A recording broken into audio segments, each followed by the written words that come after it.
Thanks everyone for coming and hearing a bit about securing Amazon S3 and the age of COVID. We have today myself, Aaron Newman, one of the founders of Cloud Storage Security, and Ed Casimir, another founder as well, the CTO. But we have a special guest today, somebody who's going to provide us some really deep AWS expertise. We have Rob Melka from AWS. He's a partner solutions architect, and he's been over there 4 years, which in a company that has so much hyper growth, that's actually a long, long time. So, today I'll kick it off, and then we'll hear from everybody at the end.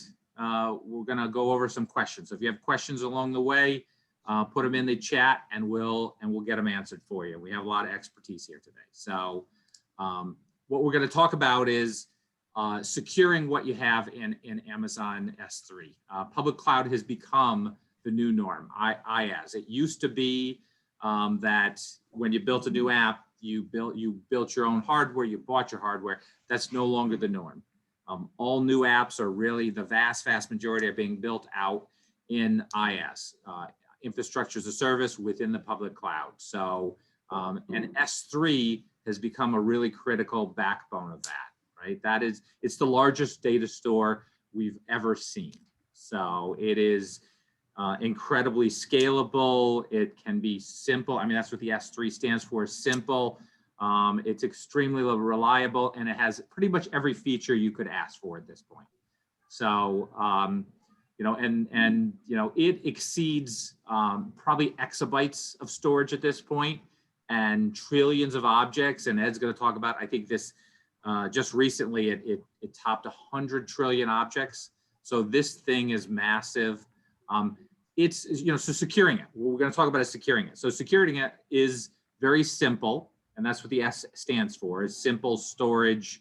There's a third S in there, but so it's very simple, but it's also complex, because the more types, and it's very easy if you have one bucket and you want to secure it. But when you start to have thousands of buckets across hundreds of accounts with different people managing it, people coming and going, a part of the security responsibility model becomes very complex to manage.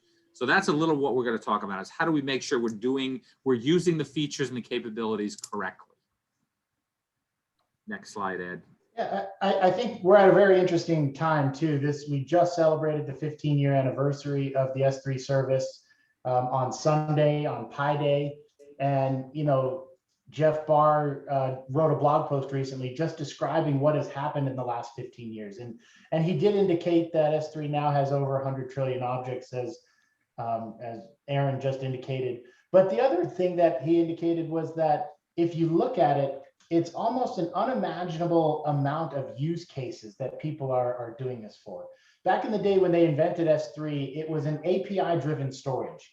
And that was the goal, make it really simple for developers, leveraging APIs to bring storage into their applications. And so we've seen that over the last 15 years, the growth and the use of S3 in and of itself across all these applications really has taken off. Now, whether you're a media company that's delivering content at the edge, or you've got a media company that's producing the content on their cameras and firing lambdas to process it and convert it and get it ready for streaming out to the end users, all of that is done through S3 on the back end. And then, pretty much pick a vertical, pick an industry, pick an application type, and most all of those have some form of S3 on the back end as well. We very often see this, and when we're having our conversations around cloud security with customers who are interested in this particular topic, how do I also secure my data along with the S3 infrastructure? We see that around with companies that have the object as the focus of what gets passed around in the workflow, who's using what and how. So we see that with banking and mortgage companies, and certainly insurance and healthcare as well, all bring this in, where the critical piece of the workflow is the data, is the object itself, and they're all leveraging S3. And so imagine however you want to deliver a solution, an API-driven storage can be your backend in a very, very simple way. So we've seen massive growth over the last 15 years. The facts out, threats are becoming common. Why are they becoming common? Because once something becomes the de facto standard or it becomes the new norm, that's where attackers start looking, right? They start to look for weaknesses here. And so what we're seeing is very common is kind of S3 buckets that end up leaky, right? And why are they so common, right? And people are, there are attackers out there looking and trying to find and discovering literally thousands of them, right? As much as Amazon has made it very difficult for you to accidentally put the permissions incorrectly, people do it consistently, right? What is the weakest link in the security chain? It's humans, right? This is nothing new. This has been like this for 20 years. So the fact that these S3 buckets end up being leaked because humans are not configuring the security correctly, leaving something that should not be publicly accessible. That is by far the biggest issue with that. So you see, S3 bucket vulnerabilities becoming wormable because one person leaves a bucket wide open and somebody puts malicious code within it because the permissions are not set correctly. And so we see these very complex attacks start to emerge because people are not addressing their piece of the shared security model that, again, Ed's going to talk about in a minute. One more time, Ed. So we see things like skimmer code, right? A very popular or common attack is not that people are attacking what's sitting within the data within a bucket anymore, but they're looking at, for instance, manipulating what's in the bucket that might open up other holes elsewhere. So you're seeing kind of multi-level complex attacks. And one of these is people finding an S3 bucket that's left wide open with JavaScript code in it, right? And that might be anything from somebody using a script to anything else, finding that and then injecting skimmer code into that. And we see that in this mage cart attacks that are going on. So and we're going to talk about that in the next slide. One more time, Ed. Right, we saw Twilio was a great example of this, where they end up hosting a lot of what they're doing within Amazon S3. They inadvertently secured it or it got reconfigured accidentally in an insecure way, and it ended up with JavaScript SDK being manipulated. So we're going to talk about that in a minute. But it's, again, these are all things because everything is being housed. So much of data is so much of the data out there and the back end of these applications are being housed in S3. They become where people are looking for these weaknesses in people's security around it. So we're seeing ransomware. One of the things that really became very common and popular during COVID was ransomware, right? And that had to do with things like people working from home, had to open up networks in ways that people weren't ready for. And those ransomware attacks, you ended up seeing them hosted out of S3 buckets. So add one more. Yeah, so, let's cover that a little bit in more detail. I mean, I think right now there's a lot of things going on. It's not new that the cloud growth has been massive. If you look at the numbers reported and the run rate from when AWS started 15 years ago to where they're at right now, you can see that there's massive growth and adoption. And even in the last few years, how they've been growing is nothing new. But we have noticed many things. Aaron brought up a point that with COVID and what's happened in the last year, we've seen some interesting ticks. I've been a remote worker for 15 years now, so it's not new. But many people have not been remote workers. They're used to going into an office. They're used to being on the corporate devices and corporate network, and they're not used to doing the things from home. And the thought of mixing work and non-work things on the same system was never really a case. In the last year alone, we've seen remote workers double, a massive increase from where it was before. And so that brings challenges. It brings, the requirements to share and work with one another in different ways. to leverage applications that maybe you weren't having to leverage when you were on the corporate network. So it's not surprising that we see malware and attacks being delivered in different mechanisms. It's always been email and web, but we're now seeing it starting to take advantage of newer popular methods. So cloud applications, SaaS-based services, and cloud storage are now key delivery mechanisms for some of this malware. And if you look at it, it's interesting. You see, you really start to get a feel for those who have cloud access security brokers in place and what their users are doing and how the applications are being leveraged.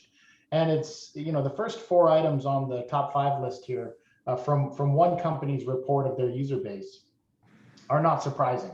File sync and shares with Microsoft and Box and Google in place are not surprising at all to see in the list. But because S3 is now back-ending so many applications, it's actually made the top 5 list. And this isn't necessarily a direct access like you would have with a box. This could be applications delivering it that abstract S3 in the back end and present the data to an end user or a consumer of some sorts through that. So it's not necessarily direct upload and download access from an employee or whatnot. But it's now in the top 5 list because people are now seeing that this is what applications are using in the back end, and they're trying to take advantage of it. Now, part of what we're here to talk about is how do we solve some of that? And, some people are looking at cyber insurance to help solve it. I think it just gives an interesting alternative look at what's happening. So we see malware being delivered. We see ransomware attacks going on the rise. But for those companies out there that have cyber insurance today, and it's a growing market, but there's still only probably 1% of companies out there that have it. When we extract that out, we see that the increases have taken place in just 2018 to 19, and we'll get the 2020 numbers in here as well. The cyber claims, which means claims that a company has filed and been paid out on, have increased by 30%. And what we saw in the first half of 2020 when COVID was starting, that had increased 100%. The number of ransomware attacks and the number of things taking place has increased 100% in that portion. So it's on the massive rise, and we see this hitting all kinds of industries. It's not just the standards of what you'd think, but it's a little bit of everything, whether that's FinServ or whether that's healthcare. Everyone is seeing a lot of those attacks, and email compromise and web has always been the case, but ransomware is clearly the far leader right now in what the attacks are after. And we're finding that it's not just about sensitive data anymore. Misconfigurations in buckets are part of the deal, and some of that is around the data. Other aspects of it are really trying to say, how do I make money out of this? And ransomware has been kind of that key trend over the last couple of years to help drive how some of these folks are making their money. So it's an interesting view to see it from the cyber attack claims there. Now we're going to walk through a couple of samples of how these things went down. What we'll find is, Aaron indicated before, there's a lot of human error there, but there are many ways to fix this. And that's where Rob's going to come in. So we're going to go through a couple samples. Aaron's going to touch on those. But then after that, Rob's going to come in and talk to us about how we fix all this, or at least how we certainly get ourselves started to address this. So here was one of the attacks that actually happened in the real world. You could see the register.com back in July of 2020, where Twilio, one of the largest API providers in the world, they developed these SDKs, and then they publish those SDKs. And not surprisingly, they publish it in an S3 bucket because it's very, very easy to do that. They did not set the right permissions in the bucket. And they set the access policies, which Rob is going to show you, to allow reading and writing to the buckets that this code sat in, right? Some attacker just stumbled upon this because they are looking for these type of weaknesses, right? So this is not something that was a problem with S3. It's a problem with somebody created a new bucket, put some SDK code in it, and for whatever reason, set it to read write, which is clearly not a good idea. It's just a horrible idea. So, so a hacker replaced the SDK code with some modifications to it that skimmed credentials out of it, right? So for instance, the SDK code, there's some JavaScript in there. When it got the Java script, when it got the credentials from somebody using this SDK, would forward it to some attacker's website, right? Twilio did detect this very quickly, detected the incident, removed the tampered SDK, and now they have a much more robust policy around how do we audit the permissions of our S3 buckets, right? So you need, security is not just the software, it's also the policies, procedures, and what you're doing with it. So, but there's that small window of how many people download that SDK and now have code that could possibly have malicious skimmer code in it. And 12 hours is a remarkable time frame, guys. Most companies who sit with this, if you look at some of the big breaches that have been in the news in the recent past, they've been breached for months before it's found.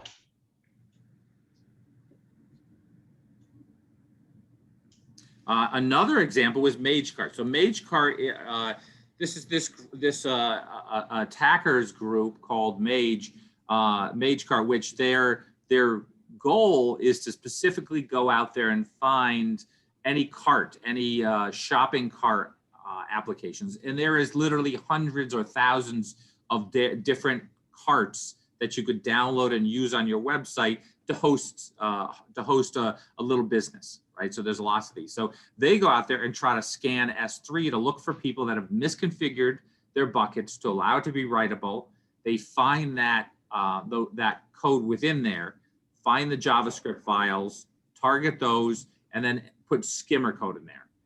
Just like there's skimmer code, people put skimmers into ATMs where when you put your card in, it skims the codes in a physical ATM. The same idea with codes here. They're injecting skimmer code that captures the credentials of somebody that's shopping on your site and goes ahead and forwards it off to some attacker who's going to use it maliciously. So they found lots and lots of these JavaScript buckets, these JavaScript apps that were hosted insecurely, ended up overwriting and adding skimmer code, and the people that are using this are now inadvertently exposing and ending up with credit card numbers and credentials being shared into the hacking world. So, and again, you could see computerworld.com. This is where this was published out to. Okay, so I think this is a perfect time. We've seen some real issues out there. Many are configuration and human created, and we've got an expert here with us that I think we can turn some time over to help us kind of sort through this and figure this out. So Rob, why don't you start to take us through what we can do here to help solve some of these issues? Thanks, Ed. Rob Melka here from AWS. Thank you for having me today. So yeah, first things first, before we get started in how you can address some of these issues from an AWS S3 perspective, let's understand the AWS shared responsibility model a little better. So to help you understand the shared responsibility model, I'll analogize it in this way. Imagine that there's basically an apartment building and the landlord is providing you access to an apartment. So the landlord is basically responsible for the upkeep of the apartment complex and ensuring the security of the complex is intact. However, it's up to the individual tenants in the apartments to actually lock their doors and exercise security of the actual apartment. Because the challenge here is the landlord doesn't know exactly when when and who needs to have access to the individual apartments. So this is the shared responsibility that we have. And that's what we're looking at right now. All right, next slide. So some of the types of access controls that we have in place here in AWS are We have identity and access management to help you create users and manage their respective access. Access control lists to make individual objects accessible to authorized users. Bucket policies to configure permissions for all objects within a single S3 bucket. And we also have object tagging. With object tagging, you're able to categorize your data storage. Additionally, we have S3 access points, which helps you simplify managing data access to shared data sets. And we'll get into these individually shortly. All right, next slide. So what we're looking at here is basically a split screen of what an identity access, identity-based policy looks like versus a resource-based policy. On the left here, we're looking at the IAM user policy. This basically gives you an idea and answers the question of what can a specific IAM user do in the AWS account. And in this case, this user policy allows the particular user to put and get objects into the My Bucket S3 bucket. Put object basically allows you to upload files, upload objects into an S3 bucket, and get object allows you to get the actual objects within that S3 bucket. So yeah, this identity-based approach is basically used if you prefer to control policies in the IAM environment. It allows you to control all other AWS services, so not just S3. And by default, there are no permissions because without actually having explicit permissions, you would be denied access to the respective services. On the right, we have an S3 bucket policy. This is a resource-based policy, and you know this by the principal element that you see there. And basically, this allows you to answer the question of who can access an S3 resource. And this is helpful if you want to keep control of policies in the S3 environment. It also allows you to easily grant cross-account access to your S3 buckets. And just like with identity-based policies, by default, buckets are private unless you make them public. So yeah, in this case here, what we're looking at is the bucket policy allows the AWS account, which is the principal, it allows it to basically read objects from the My Bucket S3 bucket. And there's a condition here. And this goes back to what we mentioned earlier, which is the S3 object tagging. And basically with S3 object tagging, you're able to assign specific objects with a project tag. This is useful for categorizing your storage in the case of a particular project that a team is working on. That way you can assign access accordingly. All right, now let's look at access control lists. So the IAM user policy is kind of like the keys to the apartment, to extend your analogy. And the bucket policy is access to the liquor cabinet once you're inside the apartment. So that's kind of how I'm interpreting this so far as we go through. I'm carrying that analogy on with us. Sorry, keep going, Rob. So next we have Amazon S3 access control lists. With access control lists, you're able to define access that users and accounts have. These can be read, write, permissions, and you cannot basically use it to deny. You can only use it to allow access. It's written in XML format. And we also have predefined groups like all users and any authenticated user. Again, you need to exercise some caution when leveraging these groups. And then it's a finite set of permissions compared to policies because we have, for example, read, write, and full control. This basically gives you permissions to access the object and bucket level permissions. So your best from an AWS perspective, we recommend the use of, it's a general rule that we recommend the use of S3 bucket policies or IAM policies as opposed to ACLs, because this is basically typically used in legacy applications, but you can definitely leverage this as well, but definitely take into consideration the access that you're provisioning. And then now we move on to boundary enforcement. Yeah, go ahead. Would you say that a bucket policy is preferable because it's got so much more granularity to it in what you can allow and deny and everything all in one spot, or? Yes, with identity and resource-based policies, you can explicitly, call out the specific actions that you're allowing on the resource or for an identity, and also apply conditions to that access.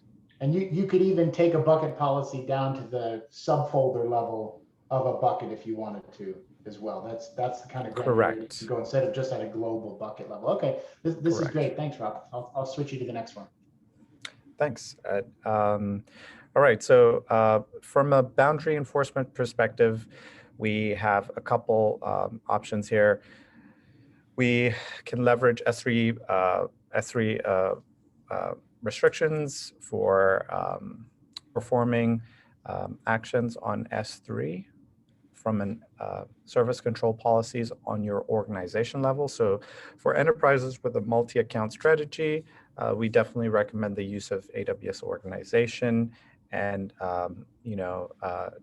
depending on your use case, we definitely also recommend the use of Control Tower, which gives you a baseline environment that allows you to incorporate guardrails that include S3 best practices and other compliance standards that will help you meet your compliance needs.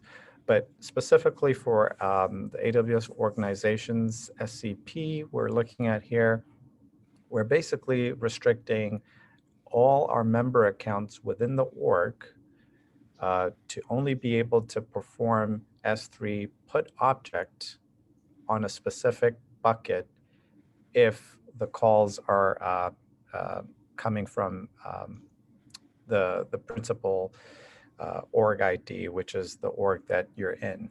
So this would be applied on the org level, on the root level, and would apply to all accounts under root and OUs. But you could specify this, on an OU, on a specific OU, or you could put it on a specific AWS account, member account. The root account is not to be leveraged for actual workloads. That's just for billing and managing the organization. All right, next we have S3 access points. So S3 access points, which was launched in reInvent of 2019, is a feature that basically simplifies the managing of data access at scale for applications using shared data sets on S3. So for example, let's say you create an access point for your S3 bucket. It grants access for groups or users and applications for your data lake. And basically, you could support a single user application or groups of users or applications, allowing separate management of each access point. So every access point is associated with a single bucket and contains a network origin control and a bucket block public access control. So this is definitely a useful feature to leverage in some of the following use cases. We're looking at when you're looking at large scale data sets, when you're trying to restrict access to a VPC, testing new access policies, and limiting access to specific account IDs. Moreover, you're able to provide a unique name. So this helps you basically decentralize teams and have a better grasp of your access between the respective teams. All right, and then now we have S3 block public access. And so this is just an overview of basically what we just discussed. There is S3 VPC endpoint policies. These are basically with S3 VPC S3 endpoint policies, you're able to restrict access to S3 buckets to a specific VPC endpoint. And this basically allows you to restrict access to only, it's basically a logical restriction that allows you to restrict access to a specific VPC endpoint that communicates with S3 and doesn't need to go out into the public internet. All right, so with the next option we have, and here's the actual VPC policy. And here we're looking at a deny approach, deny-based instead of allow. So we're denying all S3 actions on the MySecure bucket, S3 bucket, if the actual calls don't come from the VPC endpoint. So this would ensure that you're not receiving calls from non-VPC endpoint originating IPs. So, right. so something like this, Rob, if we were to look at our examples from earlier, like the Twilio example for just a simple use case, if they had a policy on something like this, they want to have read only to the public so they can download the SDKs and use in their applications. But maybe they would only turn write on to come from their own deployment process, their CI/CD pipeline in their own VPC that's running. And so that's the only thing that could write into that bucket or publish to that bucket instead of it coming from anywhere else, like the public, for example. Correct. And yeah, with a VPC endpoint policy, you're basically applying this on the actual VPC endpoint. And this is not, this is basically allowing permissions to, it's basically allowing you to restrict the source VPC in this case. And this can be done with VPC endpoints or VPCs as well. So it doesn't need to be, internal facing. You can have, other VPCs as well. Okay. So it would apply with either case. Okay, excellent, thanks. Yeah, excellent. And now we have S3 block public access. So this is an excellent feature that basically answers the question of like, what is public? And it takes control away. It basically, eliminates the need for customers to have to remember not to make S3 buckets public. So it basically prevents the ability for you to make S3 buckets public because it's blocked at an account level, or on a bucket level, you can block the actual objects from being public. And the four options available are blocking new public ACLs and uploading public objects in an S3 bucket, removing public access granted through public ACLs, and blocking new public policies and also blocking public and cross-account access to buckets that have public access. So that's a lot of public in that in those different options, but essentially it makes it easier for you to control the making of S3 buckets public. And this can be additionally, you can restrict this leveraging an organization SCP, basically preventing the ability for a privileged user from turning that feature off. So once you turn it on, you could enforce that on the organization level, and that would apply to the respective member accounts that you scope it to. So this is a very useful feature that allows you to restrict access of buckets and objects. Excellent. All right, and then now we have monitoring of S3 security settings. So what we have here is you have basically within the AWS Amazon S3 console, you have a control view where you can actually see what buckets are public, what objects are public. It's easy to identify whether or not there are any issues there, and it makes it easy to understand where you are in terms of your settings.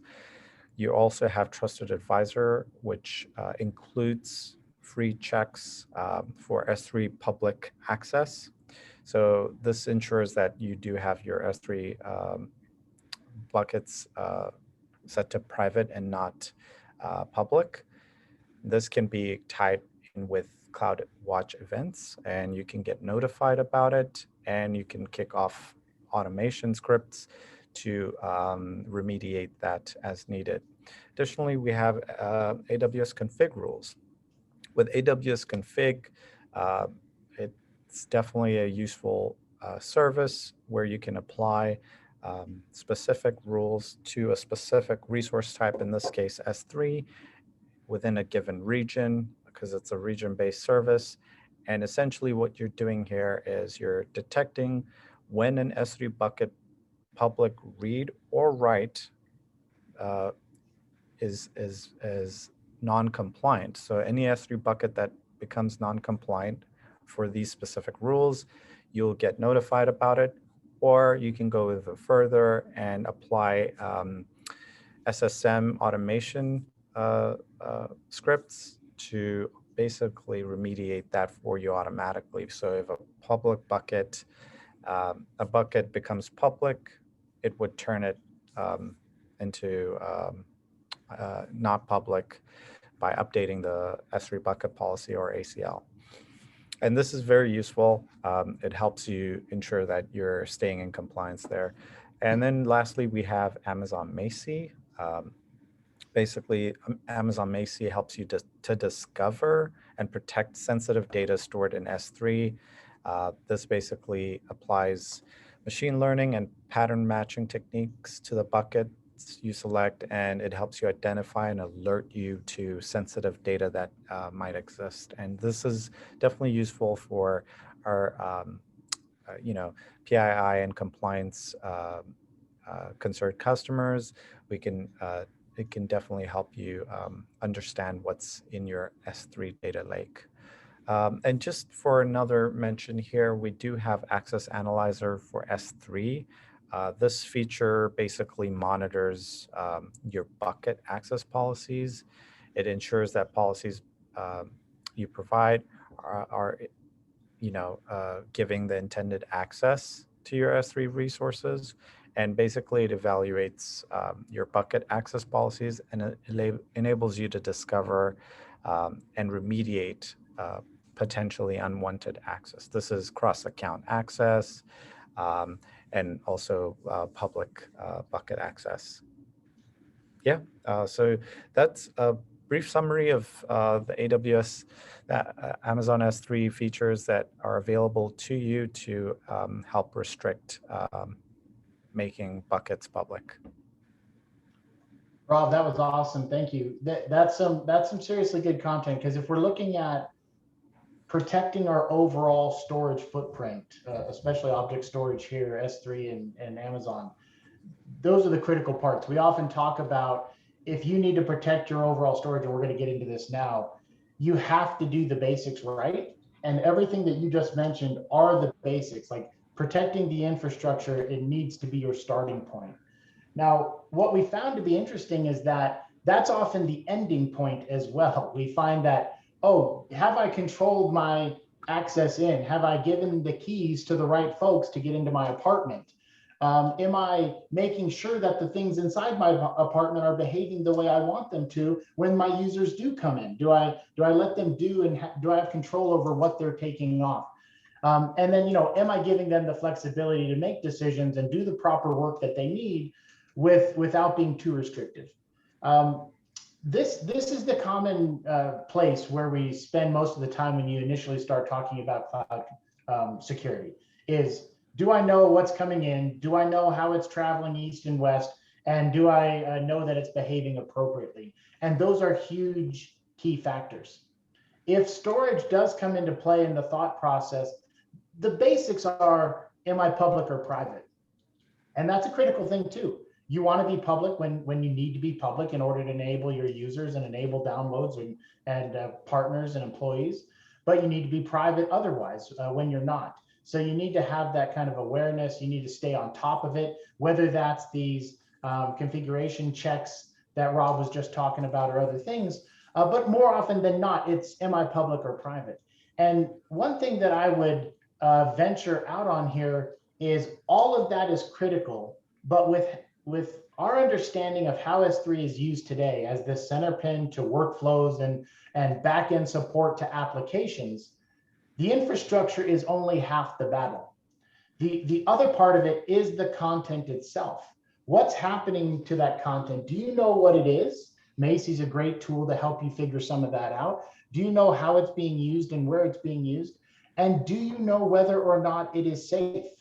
This is where I think the blind spot in this overall storage piece is. We can control the infrastructure, we can control access, but we don't always have the ability to control the content. And we certainly don't always have the ability to control the consumers of that content. So these are where we think there are some risks. The risks are, do we understand where the data is coming from? Are they trusted sources? And so there's I use a media example. This is, a customer of ours has this kind of scenario where they generate their own content and understand that it's used their cameras, their servers, and we feel that they give that a high trust score. Then they have regional affiliates that send them data. They get a pretty good trust score because they feel pretty confident with those guys and the control mechanisms that they have in place. But then they also take on crowdsourced content as well. People are out at the event with a video camera in their pocket, their phones, and they easily take pictures or videos and they want to upload them. And as a media company, they want to be one of the ones to share that content out. But they don't trust the source of that content. So they give that a higher upstream risk. And then of course, there's the downstream aspect of that as well. It's, how is that data being used? Is it being consumed by an employee who the company may say, okay, I've got pretty good control over that employee's device, maybe not in the COVID area or time frame as much, but they know it's patched, they know it's updated for the most part, but then our partners also consuming it and they have less control over partners. Our end users consuming it and they certainly have even less control over that. So the downstream risk of what happens if the data itself turns out to be dirty or bad is a concern and something that needs to be addressed. So what we've done is we've kind of added on to this piece. We've created a solution. The table stakes that we've come to market with are AV for Amazon S3. It's the notion of, yes, do all the basics of the infrastructure work that Rob just talked about, but then it's also take it up a notch and evaluate the data itself. Make sure it's clean for use by your employees, partners, and consumers. We've had the conversation with many that say, well, S3 is not a file system. It's not an executable file system that I have to worry about, but we know that the downstream risk is there. S3 is a part of every application. It is now in the top 5 list of blocked malware downloads. So people are using it as it was intended, as this cool API based storage mechanism for their applications, which means a lot more people are consuming data coming out of S3. So we need to make sure that that data is good and clean. And I'll get into some of these key points here in the demo itself. I want to show you what that looks like, and we'll jump right into it. One thing that and so let's do that now, actually. So I'm assuming, can one of you verify that you can see the console here? Yes. Okay, excellent, very good. One thing I'll call out first and foremost is the solution we've built is available on Amazon's marketplace. There are free trials.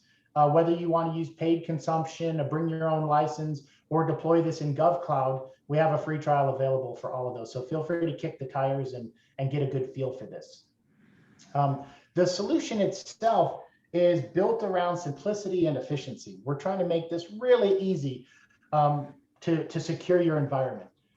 Complexity in products often creates security flaws because you want to get around the complexity that has been introduced. You want to try to avoid it. And so you often take shortcuts, and that leads to that human error that we're often seeing, the misconfigurations of, oh, I can't get the policy to work right when I'm trying to share this data with someone else. So I'm just going to open it up, and now I know they can get the data out. And so that's where the human error comes in. But I would venture, like I said before, that it doesn't matter that the content is solid, or not the content, the infrastructure config is good all the time, because the content itself, if you're allowing users to pull it out and leverage it, you create downstream risk. So we've created a solution that can help you solve for that by ensuring your data is in a good, clean fashion. When you come into our console, it's subscribed through the marketplace, as we saw. It's deployed through a simple CloudFormation template that you retrieve through the marketplace subscription. And you can have this up and running in under 10 minutes. And you can be protecting your buckets in under 10 minutes time, because we've made it that simple. So you deploy the CloudFormation template, you get this console made available to you, and the console is what controls everything else underneath the covers. So you'll have a dashboard that walks you through what's happening in your environment. In this case, how much data have I scanned? How many objects? How many accounts do I have protected right now? Rob mentioned, the control tower concept. There's not a single customer we've talked to that has one AWS account anymore.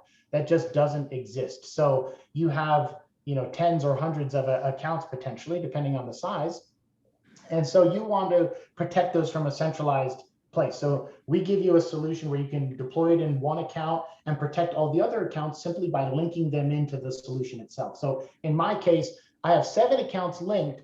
4 of them are active for protection right now.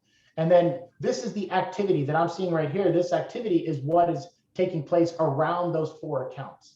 And so this gives me the high level view. It gives me a real simple look at the red-green status of all my buckets. You can see I've got buckets spanning, maybe 10 or 15 regions. And I have, many buckets, and only a few of them are green right now, which represents protection. So that gives you a quick, simple view of what your storage footprint looks like and the protection status. And, when I talk about simplicity, the notion is we want to let you link accounts, come into our console, log into the console, and see all of the buckets in your environment. So in this case, you can see that I have 122 buckets across those 4 accounts. You can see which account they're coming from. Dev real, primary, QA. There's a testing down below somewhere in there that you can find. And then we show you the status. We make it super simple. Now, I know there are Security Hub, and there's some other things that are doing benchmarking and giving Trusted Advisor, giving you feedback on it. We thought we wanted to add some simplicity as well. So we give you inside your list of buckets, we give you a view into some of those same things that Rob was talking about. So if you do a search on public, or if you're just looking through your list and you see these locks, a yellow lock or an orange lock, depending on how you view that color, represents that some of those block public checkboxes that Rob mentioned earlier, there are 4 checkboxes with one kind of parent to those. At least one of those is turned off. And so it means that the bucket could be public, but it's not necessarily public yet. The red icons represent that there is a bucket policy or an ACL actually attached to the bucket making it public in some fashion. So in this case, you can see if I hover over that red lock there, this has a public ACL attached to it.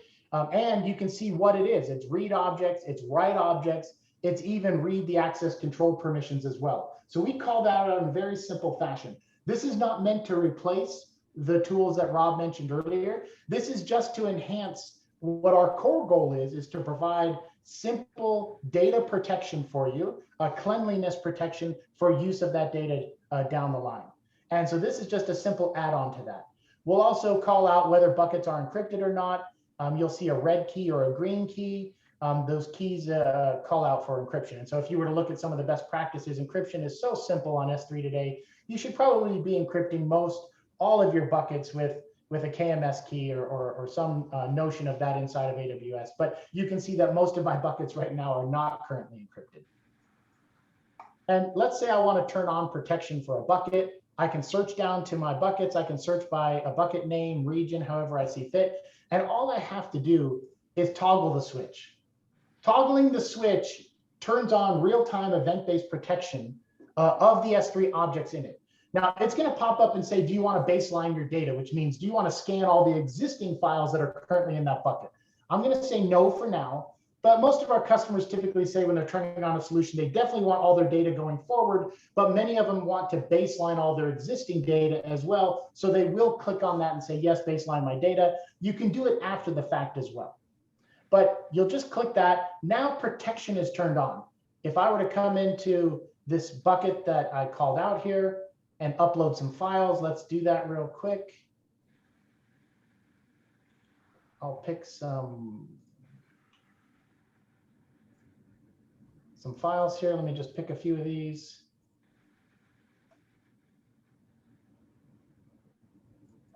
I know that 2 of these files are in fact infected in some fashion. So I'm going to upload these files and see how it goes.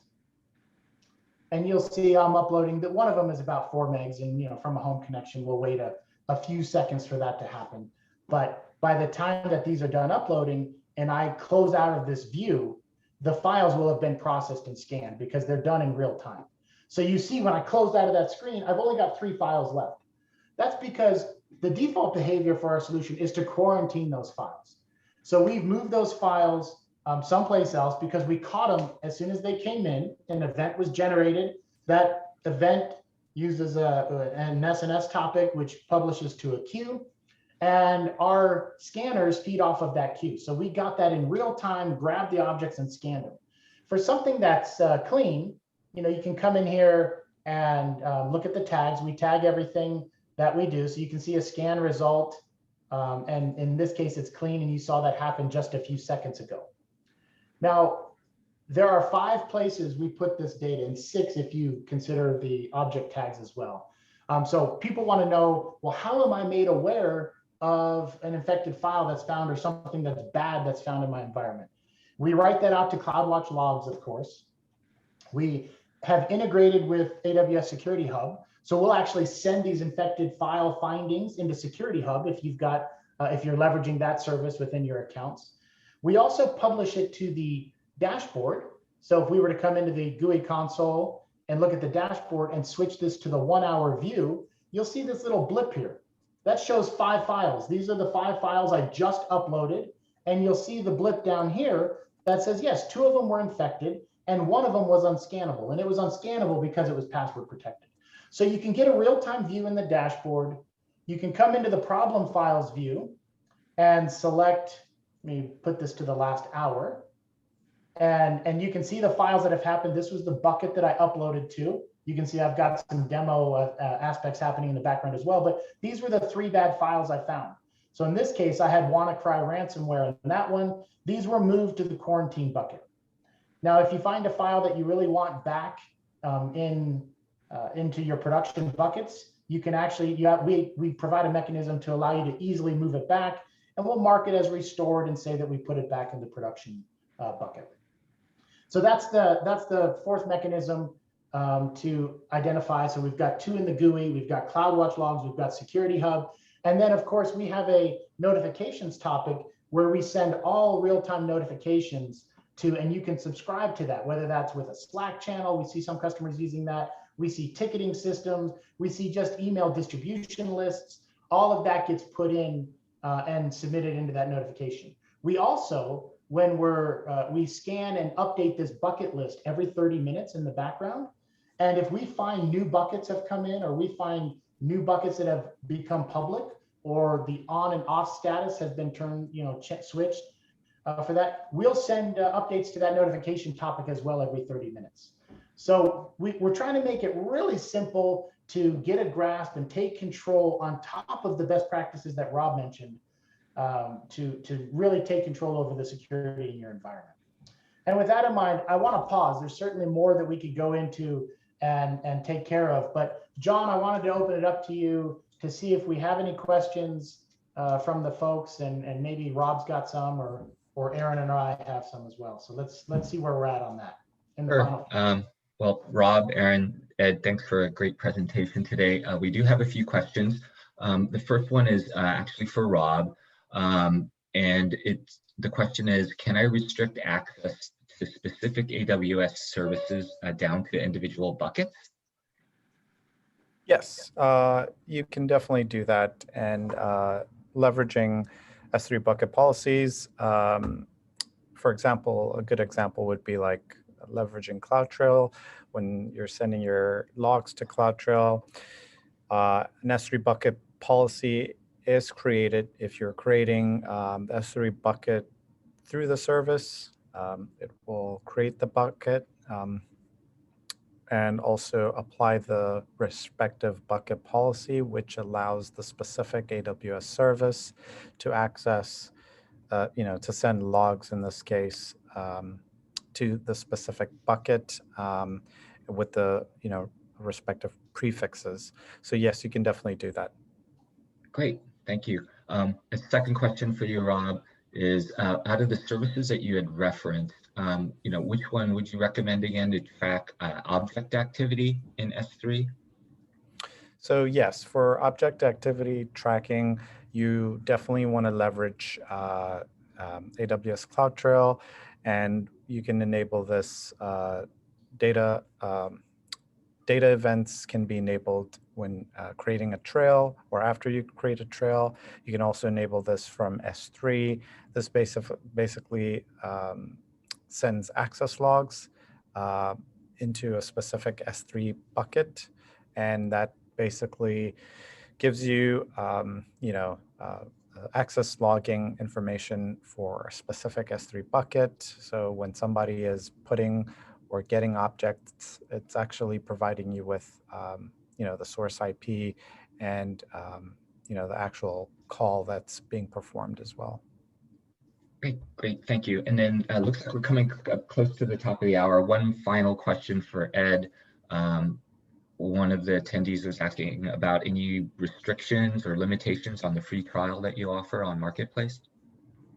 That's a good question. So the free trial is a 30-day free trial, and you can use up to 500 gigs, scan up to 500 gigs of data in that time period. So whichever comes first, if you use up, we've had a couple customers scan over 500 gigs. They scan a few terabytes in the first day and their trial's over. They got the 500 gigs and then they switched to paid immediately. So yeah, it's 500 gigs or 30 days. And we're constantly updating the product and delivering it, through the marketplace. Updates and upgrades to the solution are very simple. We're adding new engines and new integrations with AWS all the time. And so, keep an eye out for that as well. Great, fantastic. And I think that takes us right up to the top of the hour. Thanks again, Rob, Aaron, and Ed for a great presentation. Just so you know, everyone in the webinar will have a recorded version that will be available on demand, and we'll be sending those out to all of the folks that attended today. And thank you again. Excellent. Thank you all. Thank you all.